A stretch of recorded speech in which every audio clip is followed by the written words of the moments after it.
ces paroles.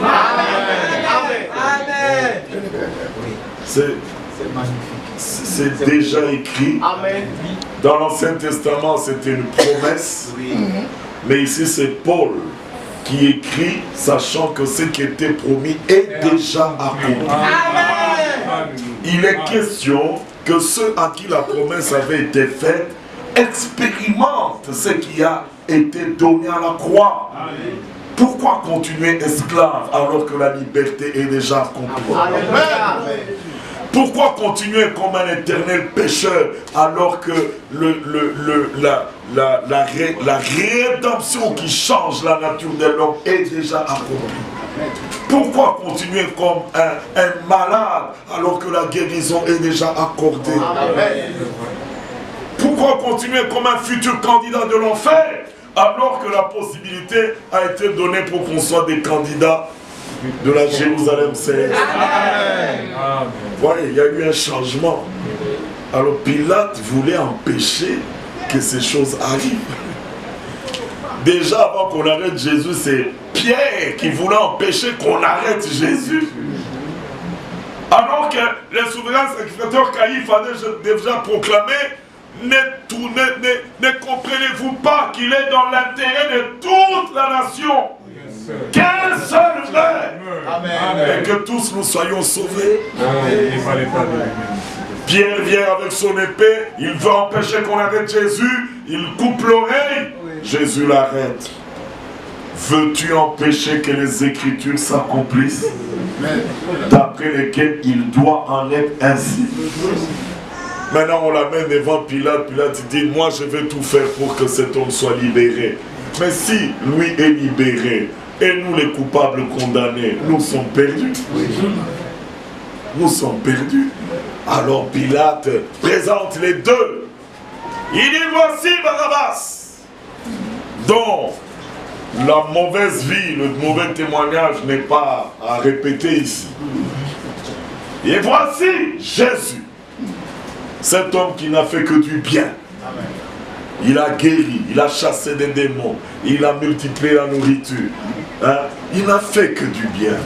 Moi, je ne trouve aucun mal en lui. Alors, lesquels des deux voulez-vous que je libère? Frère, regardez que Pilate est mis à côté de Jésus. Et à côté de Jésus, tout le peuple a oublié le mal de Barabbas.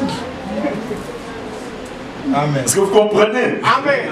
Devant l'éclat de Jésus-Christ, l'agneau de Dieu, qui devait être offert en sacrifice, tout le monde a oublié le mal de Barabbas.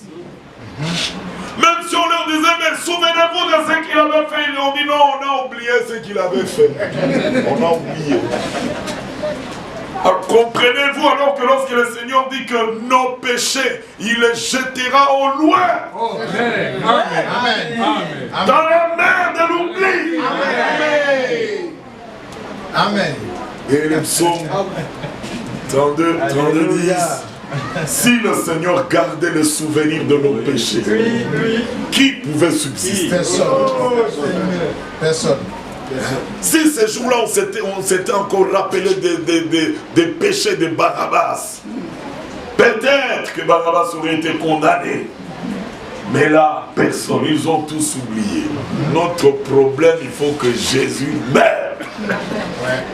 Oh, mais Barabbas avait dit: on a déjà pardonné, oublié. Oh, mais il avait tué ton enfant, je lui ai déjà pardonné, oublié. Si tu gardais le souvenir de nos péchés, qui subsisterait? Alors le Seigneur, pour nous donner la garantie, il déclare dans Hébreux chapitre 10, à cause d'un seul sacrifice qui a été donné, je ne me souviendrai plus. Amen. Amen. Alléluia. Amen. Amen. Je ne me souviendrai plus de leurs péchés, de leurs iniquités. Amen. Mais faites attention, frère. Lorsque Paul ressort cela, c'est pour confirmer une vérité qui est difficile à croire. Hébreux chapitre 10. Quelle est cette vérité?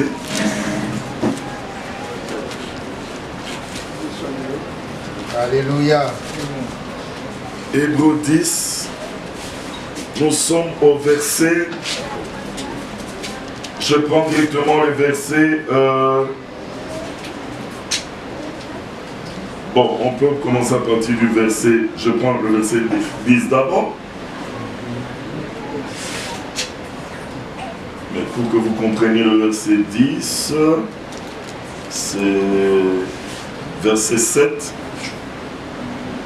Alors j'ai dit, hein, parce que tu n'as, verset 6, tu n'as crié ni holocauste ni sacrifice pour le péché, alors j'ai dit, voici, je viens.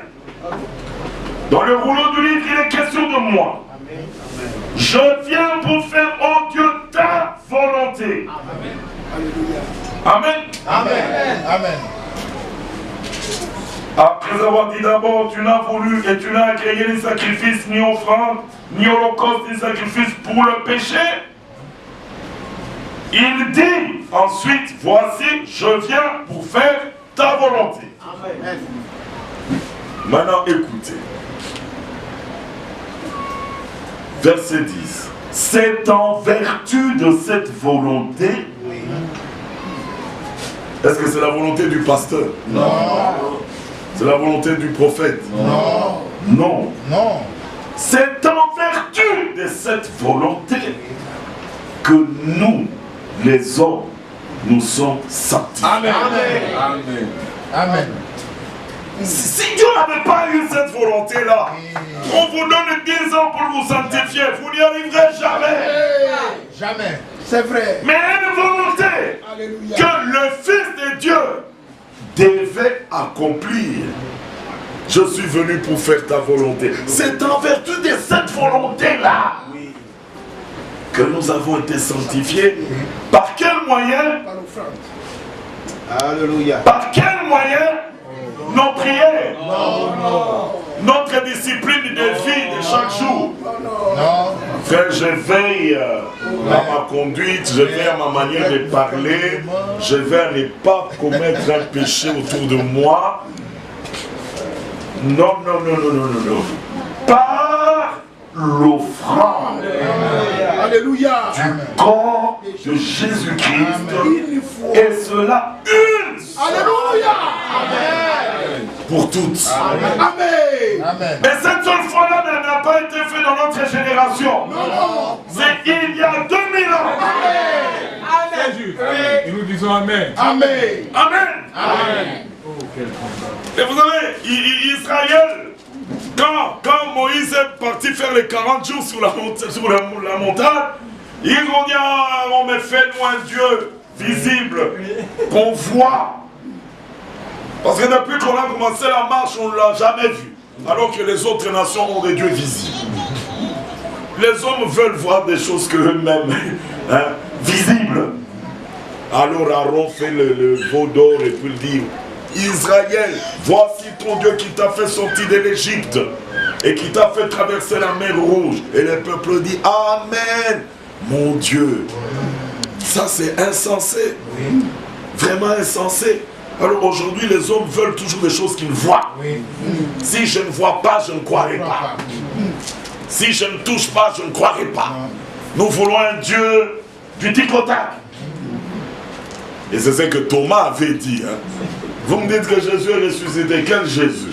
C'est lui qu'on avait crucifié là, dont les mains ont été percées, la poitrine transpercée. Ah, moi, si je ne vois pas les plaies dans ses mains et la plaie dans sa poitrine, je n'accepterai pas. Parce que lorsque Jésus s'est révélé la première fois, lui, Thomas n'était pas Jésus. Mais la deuxième fois, le Seigneur apparaît. Et là, il fallait que Thomas fasse une expérience personnelle. Les autres, vous avez déjà vu, mais Thomas n'a pas encore vu. Alors Jésus dit à Thomas, viens et fais comme tu l'avais dit. Jésus n'a pas caché les mains pour dire non, non, comme toi tu doutes, alors reste dans ton doute, moi je ne te montre pas. Jésus lui a donné les preuves qu'il est la même personne qui avait été crucifiée et qui est ressuscitée. C'est pourquoi notre évangile se fonde sur le Jésus ressuscité. Amen. Amen. Amen. Okay. Amen. Si vous l'avez vu avant sa mort, il a fait des miracles, il a multiplié des pains, oui, mais après. Et après. Et après. Mais le Jésus, qui après avoir fait des miracles, a livré sa vie à la mort, on l'a cru fini, mais le troisième jour, ressuscité. Amen. Mais là, frère, quand vous recherchez la puissance de Dieu, mais vous voulez quelle preuve? Éphésiens le déclare. Qu'il illumine les yeux de votre cœur, afin que vous sachiez. Je saute notre partie pour en prendre directement la dernière partie. Afin que vous sachiez l'infinie grandeur de sa puissance envers nous qui Croyons. envers nous qui Croyons. l'infinie grandeur de sa puissance envers nous qui croyons. Amen. Et cette puissance, il a déployé Alléluia. en ressuscitant Jésus d'entre les morts. Alléluia. Oh frère, Amen. Jésus ressuscité. Amen. Alors là, aujourd'hui, nous qui sommes dans les dernières générations, nous n'avions pas vu ce Jésus. Oui, nous n'avons pas vu ce Jésus ressuscité. Mais Jésus regarde Thomas, il dit, oh, Thomas, tu crois parce que tu as vu. Mais heureux et qui croiront sans avoir vu. Maintenant, à la fin, Dieu élève les croyants qui n'ont pas vu ces choses, mais qui croient à l'offrande du corps de Christ. Amen. Qui a été donné une fois pour toutes. Fait de cette mort nous atteigne aujourd'hui. Ne nous amenez pas un simulacre. C'est-à-dire quelque chose qui remplace ce qui a déjà été fait. Nous voulons seulement l'unique. L'unique foi là, c'était suffisant pour nous atteindre ici à la fin. Et là, ce sont les croyants. Parce que les incrédules, ils diront oui, mais est-ce que le fait de penser à... Est-ce que cela suffit? Est-ce que cela changera quelque chose dans notre vie? Ils ne croient pas. C'est un incrédule.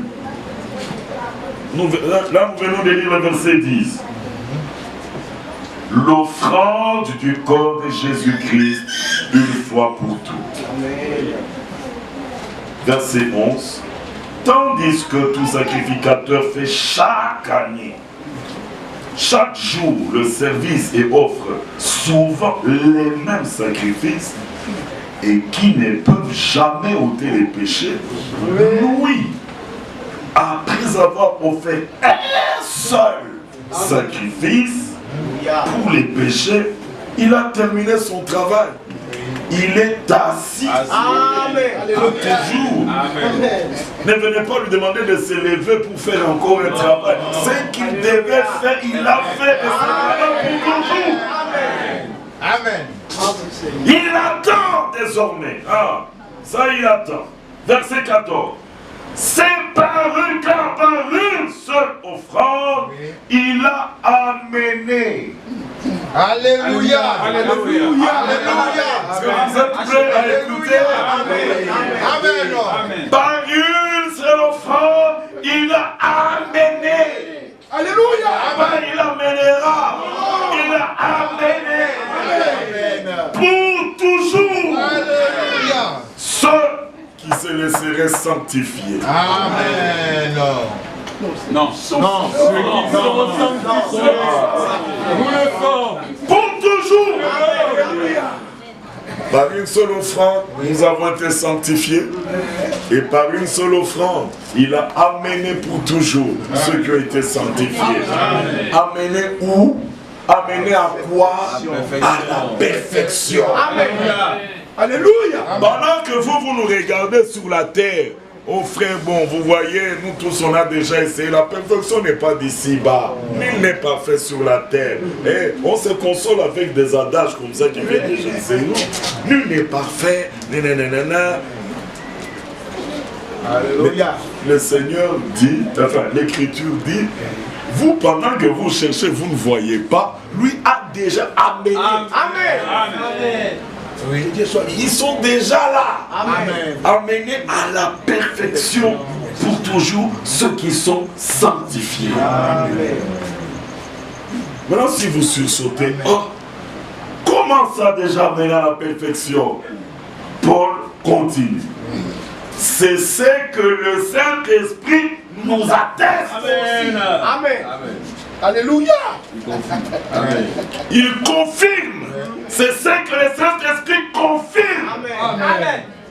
Car, après avoir dit, voici l'alliance que je ferai avec eux, après ces jours-là, dit le Seigneur, je mettrai les lois dans leur cœur, je les écrirai dans leur esprit. Il ajoute. Alléluia. C'est là où il veut nous amener. Amen. C'est ce que le Saint-Esprit nous Amen. atteste. Merci Seigneur. Car, après avoir dit ces choses, regardez ce qu'il ajoute. Regarde ce qu'il ajoute. Alléluia. Et qu'est-ce qu'il ajoute? Et Je ne me souviendrai plus de leur péché, ni de leur iniquité. Amen. Amen. Amen. Fini. Alléluia. Amen. Étions-nous nés dans le péché? Oui. Étions-nous morts par nos offenses et par nos... Oui. Nous étions mauvais? Oui. Avions-nous commis des iniquités? Oui. Mais à cause de Golgotha, il y a des hommes Dieu dit, je ne me souviens plus. Alléluia. Et c'est à cela est lié un pardon parfait. C'est ça qu'il ajoute au verset 18. Oui. Parce que parfois les gens lisent le verset 18 mais ils ne comprennent pas d'où ça vient. Verset 18. Oh! Voyez? Oh! Là où il y a pardon des péchés, il n'y a plus besoin d'offrande ou de sacrifices pour les péchés. Amen. Non. Ça a été fait une fois. Et à cause de cette fois-là, je ne me souviendrai plus. Amen. Mais quand il dit qu'il ne se souviendra plus, c'est lié au pardon. Oui. Alors Paul dit, mais si vous acceptez qu'il y a eu pardon, un pardon total, Oui. alors là où il y a pardon, il n'y a plus besoin de sacrifice. Non. Jamais. Pourquoi vous amenez encore vos sacrifices? Pourquoi vous amenez encore vos pénitences là-haut? C'est pour nos péchés parce que... Oh! Vous refusez le pardon de Dieu. Vous refusez la solution que Dieu a déjà donnée. C'est un pardon parfait. Amen. Quand la bonne nouvelle touche un tel homme, il comprend alors que tout ce qu'il avait fait dans sa vie, le Seigneur a lavé, pardonné. Alléluia. Et puisque tu es pardonné, la justification. Oh, alléluia. Voyez, la justification, c'est-à-dire cette expérience personnelle que Dieu fait dans un homme pour l'amener à cet état de comprendre que Dieu me regarde comme n'ayant jamais péché. Dieu me regarde comme un homme sans tâche. Amen. Accepte-le. Amen. Parce que s'il y a une petite tâche encore, Dieu détournera son regard. Mais il dit, venez, plaidons ensemble. Amen. Qu'est-ce qui me sépare d'avec vous? Si ce sont vos péchés, moi je les rendrai blancs comme la neige. Et il fallait le sang de l'agneau parfait. Pas le sang des taureaux, pas le sang des bœufs. Non, mais eux n'étaient que le type du véritable. Quand le sang de l'agneau a coulé, frère, ce sang a lavé.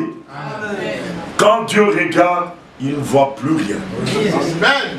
Pour toi, frère, il ne voit plus rien. Amen. Alors si la vie éternelle était retenue parce que vous étiez mauvais, parce que vous étiez sale, comme Dieu ne voit plus rien, il donne la vie. Amen. Amen. Amen. Parce que tous les coupables iront, hein, ceux qui sont retenus coupables iront en enfer. L'enfer existera. et plusieurs seront brûlés. Mais pourquoi sont-ils brûlés? Ah, ils ont péché. Mais parmi ceux qui sont brûlés, vous trouverez des catholiques, des prêtres, des pharisiens, qui eux ont mené toute leur vie à veiller à ne pas pécher. Mais comment se retrouvent-ils là-bas? Mais c'est ça le problème.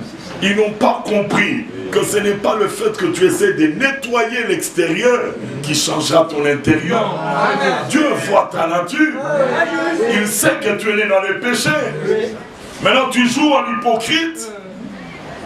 Jésus leur a dit dans Matthieu 23, vous êtes des tombeaux blanchis, vous nettoyez l'extérieur, vous paraissez juste au dehors, mais au dedans de vous ce sont des mauvaises choses. De la méchanceté, de l'hypocrisie, jalousie, meurtre. Tout ça, les envies, les convoitises, c'est plein dans votre cœur. Vous voulez tromper qui? Alors, la seule solution, c'est celle que Dieu a donnée. Amen. Dieu ne tiendra pas coupable les gens parce qu'ils avaient volé, ils avaient fumé, ils avaient pris la femme d'autrui. C'est pas pour ça que Dieu tiendra les hommes coupables. Mais celui qui refuse la solution de Dieu, Jésus dit, c'est lui qui croit en moi a la vie éternelle. Amen. Il est passé de la mort à la vie et il ne vient plus en jugement. Amen. Amen. Mais c'est lui qui ne croit pas est déjà jugé. Amen. Malgré tes prières, tu es déjà jugé, tu es déjà condamné. C'est pour ça que dans Jean chapitre 8, il regarde les pharisiens. Si vous ne croyez pas ce que je suis, vous mourrez dans vos péchés. Amen. Vous avez vu, frère? Vous mourrez dans vos péchés. Jean chapitre 16. Lorsque le consolateur viendra, il fera trois choses. Il convaincra le monde en ce qui concerne le péché. C'est ça. La justice et la troisième chose. Mais le péché, pourquoi? Parce qu'ils n'ont pas cru en moi. Le Saint-Esprit, même pour convaincre, le péché au fait c'est quoi? C'est l'incrédulité. Et tous ces hommes ayant refusé la solution de Dieu se retrouvent obligés d'être allés en enfer. Mais c'est lui qui accepte.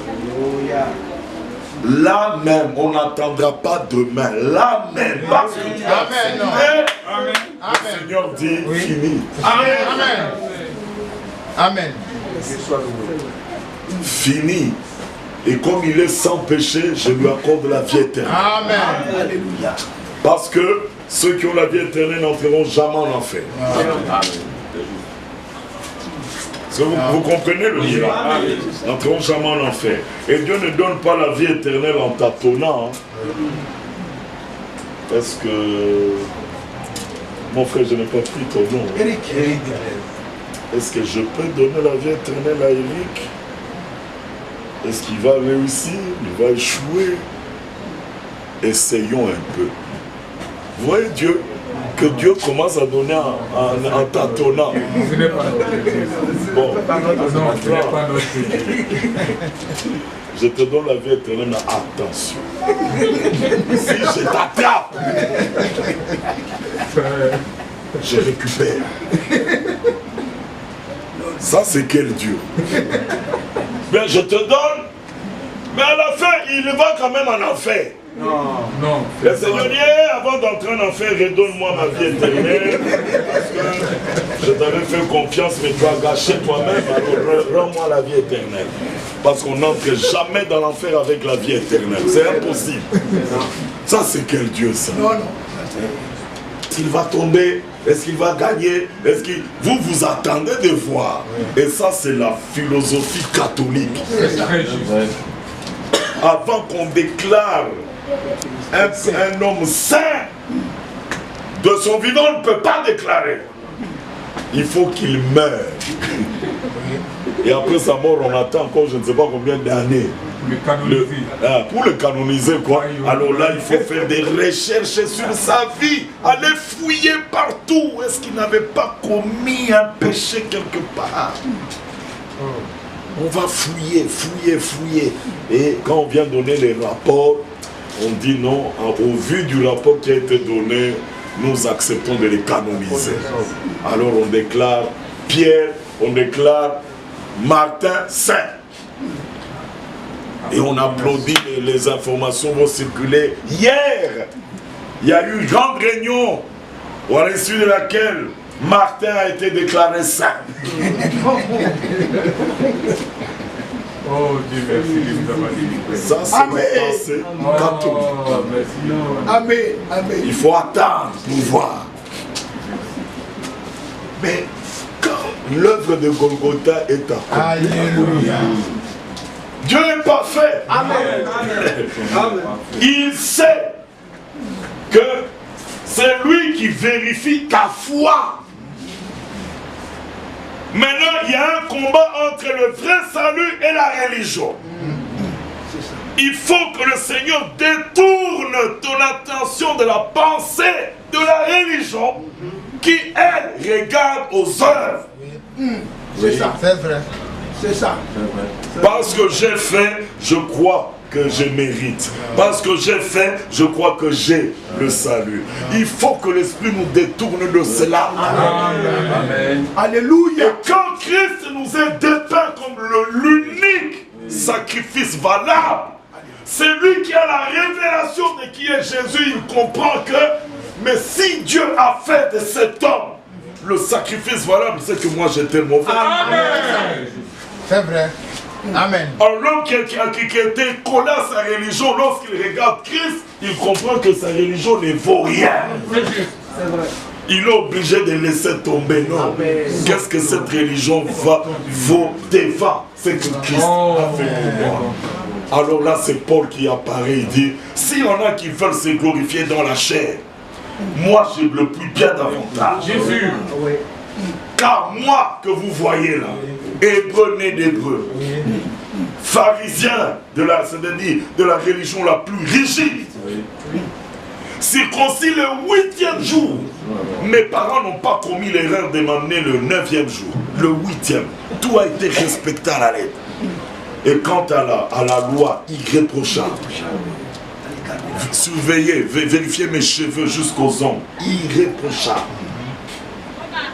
Mais, Alléluia. mais, Alléluia. à cause de l'excellence de la connaissance de Jésus-Christ, quand j'ai connu cet homme, toutes ces choses qui étaient pour moi comme des gains, je les ai déconsidérées. Amen. Déconsidéré, j'ai renoncé à tout. Pourquoi? Afin de gagner Christ. Amen. Et d'être trouvé en lui. Amen. Non pas avec ma justice, qui est selon la loi, mais avec sa justice. Alléluia. Sa justice. Qui s'obtient. Regardez, qui s'obtient par la foi. Amen. Quel amour. Amen. Comprenez alors que quand Dieu te fait le don de la foi, tu as la clé. Amen. Ce que les hommes recherchent en courant ça et là, toi tu l'as gratuitement. Oh, quelle grâce. C'est vrai. Amen. David, lui, il regarde dans le plan, il voit, il dit, oh Seigneur, tu as résolu de me sauver. Alléluia. Et il dit, dans ta justice, sauve-moi. Amen. Qui peut aujourd'hui se lever et présenter sa justice? Aucun. Et la Bible dit, Dieu a fait les choses ainsi afin que personne ne se glorifie. Amen. Ne se glorifie de ses œuvres. Car pour nous, par la volonté de Dieu, cet homme Jésus a été fait pour nous. Amen. Justice, sagesse, sanctification et rédemption. Amen. Et quand Paul ajoute, il dit c'est afin que personne ne se glorifie. Oui. Et que si quelqu'un veut se glorifier, qu'il se glorifie dans le Seigneur. Amen. Frère, dans le Seigneur, nous avons la vie. Amen. c'est une affaire qui a été réglée une fois pour toutes. Amen. Maintenant, le grand travail de l'esprit, c'est de prendre l'œuvre de Golgotha et de l'annoncer au monde entier. Amen. Amen. Écoutez ce qui a été fait. C'était pour toi. C'était pour toi. Qu'est-ce que le Seigneur dit? Voyez, c'est Ésaïe 40. Hein? Console mon peuple. Criez au cœur de Jérusalem. Dites-lui. Alléluia. Amen. Amen. Alléluia. Dites-lui. Écoutez le contenu de la bonne nouvelle. Ta servitude est terminée. Amen. Tes péchés ont été expiés. Et tu as reçu de la main de l'Éternel retour de tous tes péchés. Là où nous méritions la mort, il nous a donné la vie. Alléluia. Amen. Et quand la bonne nouvelle vient, c'est de dire, mais regarde à la croix et vis. Amen. Oh. Amen. Regarde à la croix, observe, croix et vis. Amen. Alors le Seigneur tient à ce que les gens sachent ce qui a déjà été fait. Et nous revenons pour terminer à l'histoire de la vallée d'Osman. Que dis-tu de ces eaux desséchées? Ézéchiel regarde et dit, humainement parlant, il n'y a plus rien ici. Franchement. C'est fini, ils sont morts. Mais, toi Dieu, tu es capable de tout. La réponse à cette question, c'est toi qui le sais. Amen. Parce que là, moi, je peux dire non, toi, tu peux dire oui. Alors là, c'est toi qui le sais. Alors le Seigneur dit, ok, là, tu as bien parlé. Alors toi, voici ce que je veux faire. Hein? Revenons là dans Ézéchiel 37. Alléluia. Amen.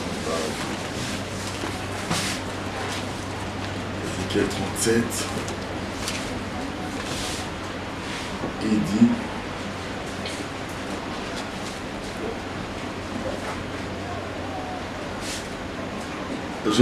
sur verset 3, il me dit, fils de l'homme, ces eaux pourront-ils revivre?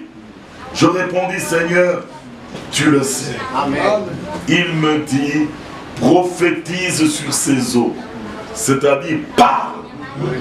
C'est ça. Mais dans ce que tu parles, il y a la prophétie dedans. Il y a quelque chose qui va leur arriver. Prophétise sur ces eaux et dis-leur, ossements desséchés, écoutez la parole de l'Éternel. Amen. Là encore, il y a une voix obligatoire. Oui. Dieu veut faire un grand miracle parmi vous, mais d'abord écoutez la parole. Amen. Amen. Oui. Alléluia. Amen. Au commencement était la parole. Amen. Au commencement n'était pas le miracle. Au commencement n'était pas les visions. Au commencement était la parole. Amen. Alors là où Dieu veut faire un miracle, il commence toujours par la parole. Amen. Oui. Amen. Quand il s'est tenu devant Lazare, Oui. il avait dit, où l'avez-vous enterré? Oh maître, ça fait 4 jours, il sent déjà mauvais. Oh. Marie et Marthe ont pleuré, il a dit, si vous croyez, vous verrez la gloire de Dieu. Amen. Votre frère vivra. Amen. Oh mais oui, on sait qu'au dernier jour, lorsque les morts ressusciteront, tout ça, il dit, la résurrection, je suis là. Alléluia. Je ne vous demande pas d'attendre, c'est votre aujourd'hui. Où l'avez-vous enterré? Quand il se tient devant la tombe de Lazare, il dit, Père, je sais que tu m'exauces toujours. Amen. Alléluia. Mais si je prie, c'est par rapport à ceux qui me regardent. C'est vrai. Et quand il se lève, Il n'avait pas besoin d'une chorale. Non. Il n'avait pas besoin d'un tam-tam, de batterie, de synthé. En disant, bon, pour que le miracle vienne, il faut chanter, louer. C'était calme devant une foule incrédule. Qu'est-ce qu'il peut faire aujourd'hui? Amen. Mais regardez, c'est très beau, hein, parce que avant que Lazare ne meure, on est venu dire à Jésus, ton ami Lazare est malade, grave. Jésus dit, ah, ok, il n'y a pas de problème, il a continué. C'est quand on vient lui dire, oh, il est mort. Il dit, ah, maintenant allons réveiller Lazare. Cette maladie était pour la gloire de Dieu. Amen. Il a guéri des malades, il a chassé des démons, il a délivré des possédés, mais il n'avait jamais démontré sa nature de résurrection. Alors cette fois-ci, il faut que cette épreuve arrive et que je démontre que je suis la résurrection. Amen. Croyez-vous qu'il est avec nous? Tout ce qu'il permet, quelque épreuve que ce soit, difficile que ce soit, ne craignez pas. Je veux prouver. Comme lorsqu'ils ont traversé le Jourdain, la tempête a commencé à souffler, ils étaient menacés d'être noyés et lui il dormait. Les disciples se sont agités, ils ont essayé de se débrouiller par eux-mêmes. Impossible. Alors ils se retournent vers le Seigneur. Seigneur, lève-toi car nous mourons.